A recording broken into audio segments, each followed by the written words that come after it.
बादशाह अकबर कामकाज के अलावा भी कई चीज़ों के बारे में बीरबल से बातचीत किया करते थे। ऐसे ही बैठे बैठे एक दिन बादशाह ने बीरबल से पूछा कि इस दुनिया में सबसे बड़ा हथियार तुम्हारे हिसाब से कौन सा होता है। इस बात के जवाब में बीरबल ने कहा कि संसार में आत्मविश्वास से बड़ा हथियार कुछ और नहीं हो सकता। यह बात सुनकर अकबर के समझ में नहीं आई, लेकिन फिर भी उन्होंने कुछ नहीं कहा। उनके मन में हुआ कि समय आने पर इस बात की परख की जाएगी।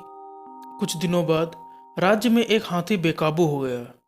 पता करने पर समझ में आया कि वो पागल हो गया है। उसे कर्मचारियों ने जंजीर से जकड़ लिया था। इसकी खबर जैसे ही बादशाह को पहुंची तो उन्होंने सीधे महावत से कहा कि जब तुम्हें बीरबल आता दिखे तो हाथी की जंजीरों को खोल देना। यह सुनकर महावत हैरान हो गया, लेकिन बादशाह का आदेश था, इसलिए सिर झुकाकर चला गया। अब अकबर ने बीरबल को महावत के पास जाने के लिए कहा। महावत ने भी बादशाह के आदेश का पालन करते हुए बीरबल को आते देख हाथी को जंजीरों से मुक्त कर दिया। बीरबल को इस बात की खबर नहीं थी, इसलिए वो आराम से चल रहे थे। तभी उनकी नज़र चिंघाड़ते हुए हाथी पर पड़ी। जैसे ही उन्होंने देखा कि हाथी उनकी तरफ आ रहा है, वो कुछ समझ नहीं पाए।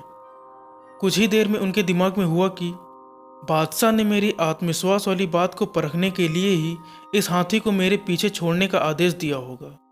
अब बीरबल इधर उधर भागने की सोच रहे थे, लेकिन ऐसा कुछ हो नहीं पाया।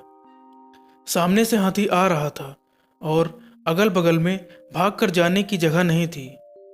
इतने में हाथी बीरबल के काफ़ी करीब पहुंच गया। तभी बीरबल ने सामने एक कुत्ते को देखा और उसे टांगों से पकड़कर हाथी की तरफ फेंक दिया। कुत्ता चीखते हुए हाथी से टकराया। उसकी ऐसी चीखें सुनकर हाथी वापस उल्टी दिशा में भागने लगा। कुछ ही देर में इस बारे में बादशाह अकबर को पता चला। तब जाकर उन्होंने माना कि आत्मविश्वास ही मनुष्य का सबसे बड़ा हथियार है।